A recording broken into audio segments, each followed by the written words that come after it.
వీళ్ళ కుటుంబమే దానికోసం ఆ రోజు మొత్తం ప్రయత్నం చేసింది. రాజశేఖర రెడ్డి గారే స్పష్టంగా ప్రయత్నం చేశారు. ఇంకా రాజశేఖర రెడ్డి గారు రాహుల్ గాంధీని ముఖ్యమంత్రి చెయ్యాలి అందుకే నేను వచ్చాను అన్నప్పుడు ఈ మాట కాంగ్రెస్ ను తిట్టేటప్పుడు జ్ఞానం ఏమైంది? ఆ రోజు ఆలోచన లేదా? ఆ రోజు ఆమెకు ఆ విషయం తెలియలేదా? లేకపోతే ఊసర వెళ్ళిలాగా మాటలు మార్చేదానికోసం తయారుగా ఉందా? ఇట్ ఈస్ బ్లడ్ వేస్ట్ అండి. వీళ్ళని సరి అయినటువంటి వాళ్ళు ఏమనుకుంటారంటే ప్రజలు అమాయకులు, ఇంకా వాళ్ళ దృష్టిలో అయితే గొర్రెలు, మేము ఏం చెప్పినా నమ్ముతారు. అయితే గతంలో అది జరిగేదేమో, ఎందుకంటే ఇందిరాగాంధీ కేవలం ఒక దూరదర్శన్ మాత్రమే పెట్టి దూరదర్శన్ మాత్రమే ప్రచారం చేసేది కూడా అప్పుడు జరిగేదేమో. ఈ రోజు సోషల్ మీడియాలో ఉంది, వాస్తవమో వస్తోంది, అవాస్తవమో వస్తోంది, అవాస్తవానికి కౌంటర్ గా కూడా వాస్తవాలు కూడా వస్తున్నాయి ఈ రోజు. కాబట్టి ఎవడెవడిని మభ్య పెట్టేటువంటి అవకాశం చాలా తక్కువగా ఉంది. అయితే ఇంకా ఈ దేశంలో ఉండేటువంటి యొక్క అమాయకత్వం కారణంగా ఇంకా వీళ్ళు ఉన్నారు. కానీ వాస్తవంగా వీళ్ళ వీడియోలు చూస్తే అదేమిటి కదా, జగన్ గారిది కూడా అదే విషయమే కదా, 7 సంవత్సరాల జైలు శిక్ష వచ్చేటువంటి విధంగా ఇస్తాను, నేను వచ్చిన వెంటనే మద్య నిషేధం చేస్తాను అని కుయ్ అనేటువంటి వార్తలు మర్చిపోయారు. వెంకటరెడ్డి గారితో లాస్ట్ టైం ఒక 2 years బ్యాక్ ఉన్నప్పుడే మాట్లాడారు. సోదరా వెంకటరెడ్డి గారు ఆయన చెప్తున్నాడు కానీ చేయడం లేదు, దాంట్లో ఆదాయం కోసమే ఆయన ప్రయత్నం చేస్తున్నాడు, ప్రజల యొక్క ప్రాణాలు, ప్రజల యొక్క ఇది ఆయన హరిస్తున్నాడు అనే విషయమే చెప్పాను. ఆ రోజు వెంకటరెడ్డి గారు లేదన్నా ఖచ్చితంగా ఇది త్వరలో చేయబోతున్నామన్నాడు. ఆయనకు ఉండేటువంటి ఆలోచన, పాప ఆయన చెయ్యాలని వెంకటరెడ్డి గారు కోరుకున్నా కూడా జగన్ గారు చెయ్యరు. రాబోయే 5 ఏళ్ళు చేయరు, ఇంకా 10 ఏళ్ళు కూడా చేయరు ఆయన ముఖ్యమంత్రి అయితే. అలా చేయగలిగిండేటువంటిది మద్యపాన నిషేధాన్ని తగ్గించగలిగేది భారతీయ జనతా పార్టీని.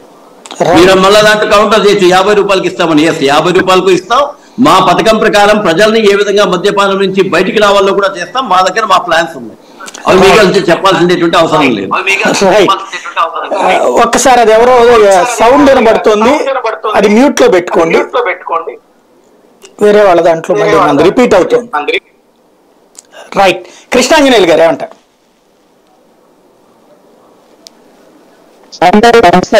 నమస్తే నమస్కారం. ఇక్కడ ఒక అంశం ఏంటంటే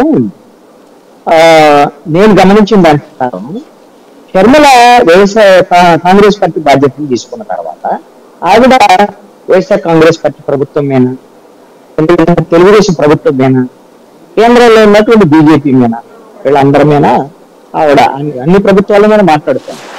తెలుగుదేశం ప్రభుత్వం మీద మాట్లాడుతుంది, బీజేపీ ప్రభుత్వం మీద మాట్లాడుతుంది, వైఎస్ఆర్ కాంగ్రెస్ పార్టీ ప్రభుత్వం మీద కూడా మాట్లాడుతుంది. అయితే బీజేపీ పార్థసారథి గారు కూడా అంత సీరియస్ గా రెస్పాండ్